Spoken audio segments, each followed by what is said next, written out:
Okay, my name is Kimberly Wright-White, and I want to welcome you to the Edge podcast. Today, we have an extraordinary guest. We will be speaking with trade photography, and we will be learning more about what trade photography does, and just kind of, if you have that inner photographer in you, what you might need to do in order to bring that out. So today, I just want to start by asking you to introduce yourself and just tell us a little bit more about, why photography? What would you like for us to know about your background that would, that kind of inspired you to become a photographer? For sure. Well, thank you for having me. My name is Laurent. My nom de plume is Mr. Beefcake, and I am the trade photography. I did that because it's kind of catchy, and I'm a lot in like the nightlife scene, so it gets it gets a lot of attention. Um, It does. right? So people don't forget that. Uh, No. I've always liked taking pictures since I can remember, like as a little kid, taking pictures with my dad's camera, which I also broke, which he still reminds me about today. Like he tells me that I owe him a camera. My one of my uncles had a dark room, and I must have been like 8 or 9 years old, and that was like my first experience like developing my own film.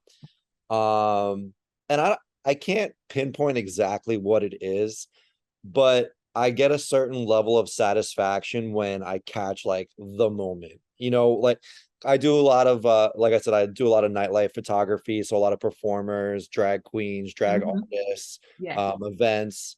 And there's just when I take a lot of pictures and I'm very picky, and there's always just like one picture that stands out way more than any of the other. Oh, okay. And there's just, like I said, a lot of satisfaction in capturing that one moment when that person is like they've embodied their performance persona and they're living their life, and you could just see it in the picture, Right. from like the colors, from the stance that I got them in, like they're living and enjoying that moment. And And that's really, I mean, it's interesting that you said that, because I think that's absolutely fascinating.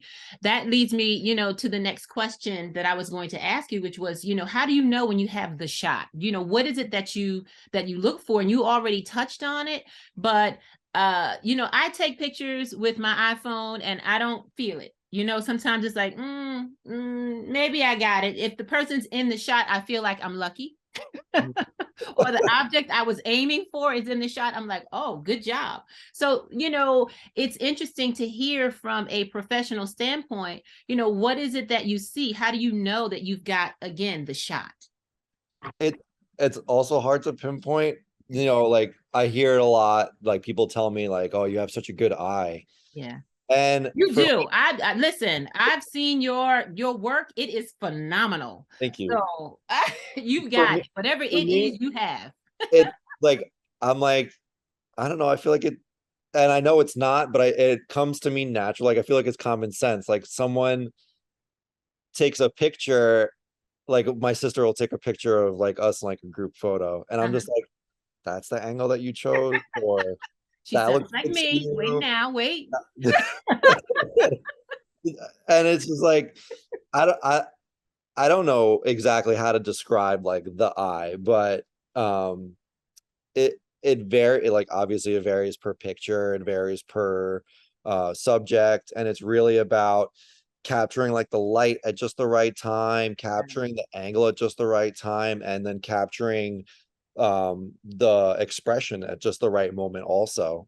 That's Okay. why I take a lot of pictures, Yeah. and then I'll go through them and I'll delete maybe like half of the pictures that I Oh, take. wow. Okay. Uh-huh. And some people might say it's a waste of time, but I know that I'll get the shot that I want Mm-hmm. if I take more pictures.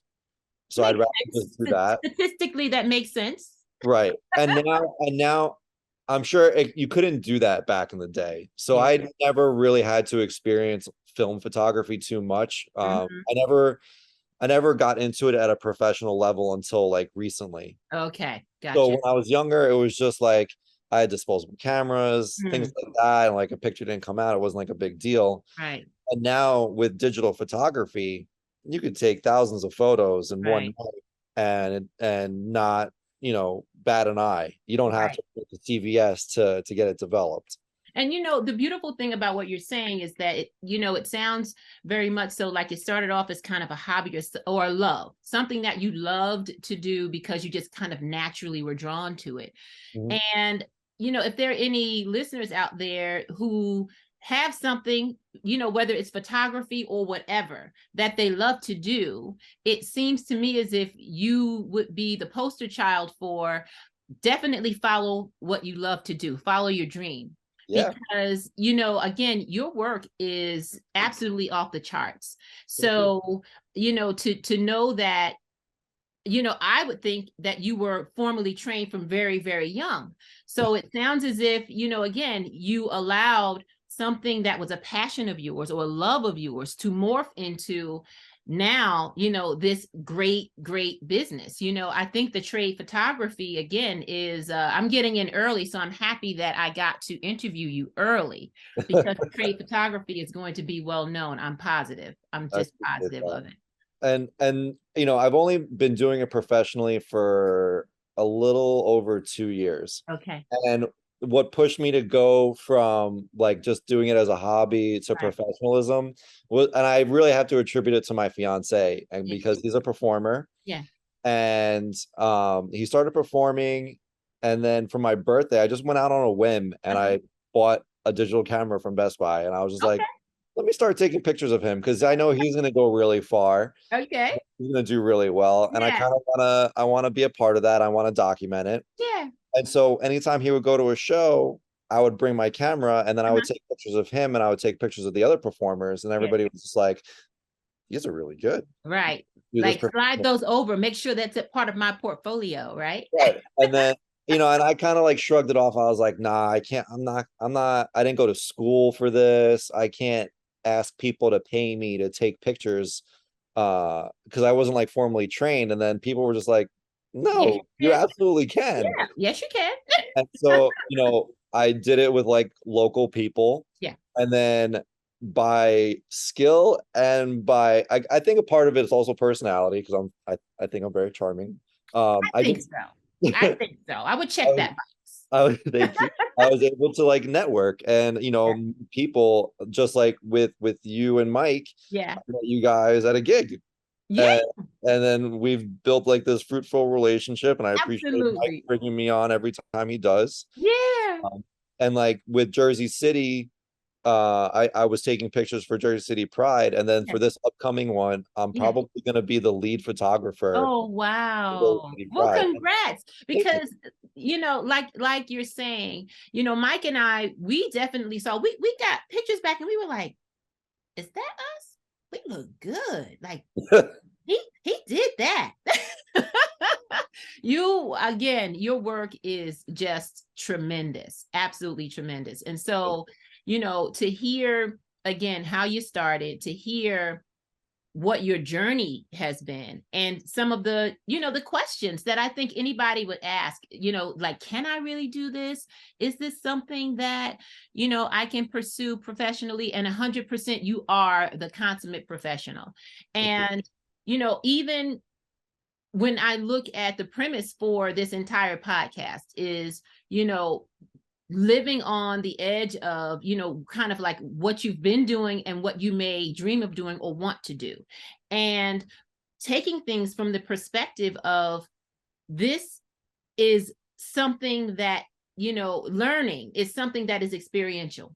It's something that you have to evolve or allow to evolve as you have life experiences. And life experiences, are a part of that is learning from each other. So learning from you about what your processes were and how you got to where you are and your thoughts about what you do and the love you have behind it. Hearing that you kind of started doing it because of a love for, of course, your fiance and what your fiance was doing and wanting to capture the moment. That's huge because, so often those moments are fleeting. And if we don't have a way of capturing exactly what was happening or maybe that moment in time that will never come again, or that special moment, then I think that we've lost out on something even greater. So believe me when I say that what you do is very important. And that kind of brings me to my next question, which was, how do you feel about the digitization of photography? I know you said that you didn't do a whole lot with, the older forms of photography, but how do you feel about the fact that so much is now digitized, and where do you see that kind of going? What are the trends that you currently see, or where do you think the trends will take us? So I feel a little guilty because like there's like the true passionate photographers that still have like their film cameras that still go Yeah. out there like with the 55 millimeter. And I don't see, I am grateful for digital photography because I don't think I would have had the patience Mm, for film photography. Because like I said, I'm very picky. So if I took a bunch of pictures on film and then they didn't come out the way that I wanted them to come out, I would have lost my mind. So I like the digitization of it. mm, mm, I think it's great, especially if I'm doing like portraiture and I'm yeah. working with a client. Mm, It's so helpful to be able to look at the photo on the spot with the client and right. then talk to them about like, okay, do you like this? What don't you like? What can we do Mm, differently? Things like mm, that. mm. You couldn't really do that with film. And I think to those photographers' credit, that takes a lot more skill. Yeah, yeah, yeah, yeah. I I can think understand how you see it's it. a lot less skillful with digital photography, but you still have to learn things. Like Mhm. I when I first got my when I got my first camera, I didn't know anything about it. I just put everything on auto and just started taking pictures. Yeah. And then I learned over time how to improve the quality. And I stopped Mhm, using auto on everything and I started putting manual and mhm, then choosing my ISO, choosing my aperture, choosing the shutter speed mhm, and learning the different ways in which I can get the best quality photo mhm, possible. Um, and those were all things that you kind of had to have a much deeper knowledge of with film so mhm, that you would know what your picture would look like mhm. without having the camera showing it to you.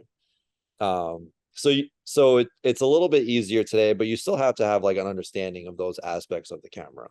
Yeah, because I'm positive that if we were to look at someone who was doing photography in a traditional sense, like you said, with film and developing the film, that they would probably think of using a digital camera as like, oh my God, I can't do that. Like, how do folks, do this? And again, that's not everyone. Of course, there are some who may know how to do both, but I would think that there's probably going to be a point where you kind of find your niche for one or the other. Mhm. So, and now, with the ability, I guess, to share so much more freely, due to the fact that you can kind of, send it to a television or some other device, that's got to be pretty convenient too. But one thing that you also spoke about was, keeping in mind the subjects, right? The people you are taking photographs of. Is there a type of connection or a type of relationship that you feel you kind of have to have with the subject? Or is it, strictly based on what you see? Or is it that they have to have a feeling and then you have to kind of catch that feeling? Or how do you think that chemistry works? I think chemistry is really important. Like you can't be a cold stone person and then expect to get like a fun photo from somebody. I like photos that are fun. Even like in a serious setting, the Yeah. photo can still be fun. Yeah. But you're not going to get that if you don't have like a personality. Yeah. So like the events that I've gone to with Mike, Mhm. I always tell people how good looking they are and how I love their outfit and they You didn't do actually, yes. And people love it. They eat it up. and and I'm not lying to No, people. you're not. They do look I actually fabulous do though. appreciate how they got dressed up for the event. And it's like you got dressed this well, you put on all this makeup, you might as well get a Right. nice photo taken of you, That's right. right?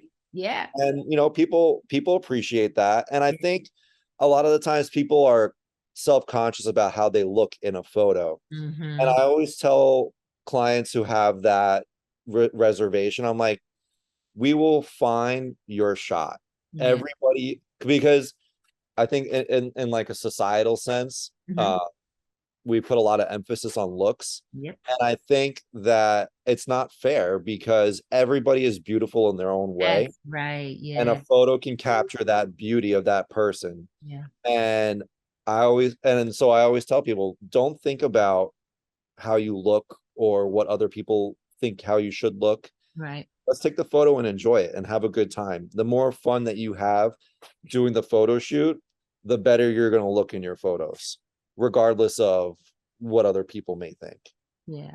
I think that's well said, and very apropos, especially for today. Especially for today.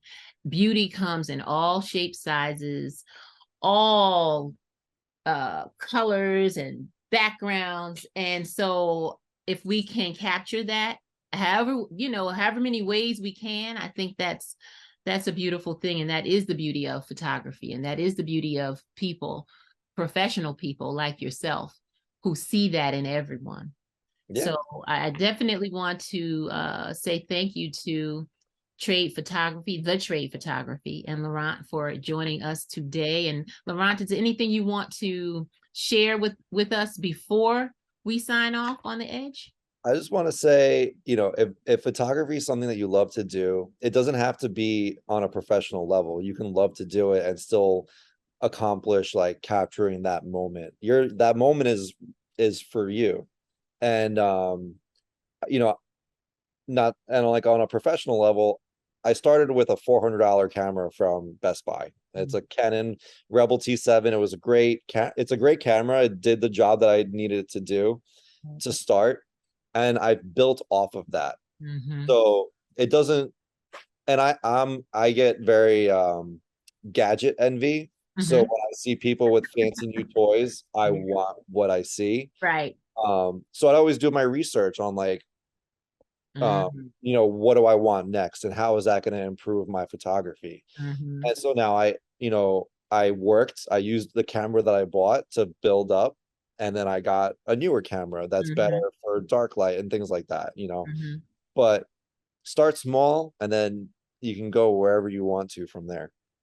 I think that is an excellent, excellent point. And I know the feeling because we too had to start small and begin to grow. And that is what brought us to you as well. And some of the work that we've done with you, your outstanding work. So I appreciate you. I thank you so much for taking time. I know you have to run, you have another gig to do soon, but Yeah, I appreciate so much the time that you've taken to share with the viewers of The Edge, just what it kind of takes to get started in photography, and not only get started but find your passion and find your love in photography or whatever else it is that you love to do, but it all has to be captured through photography. So I want to thank the Trade Photography and Laurent for joining us today, and I appreciate your time so much. So I appreciate you. safe travels to your next gig, and I'll see you soon, I'm sure.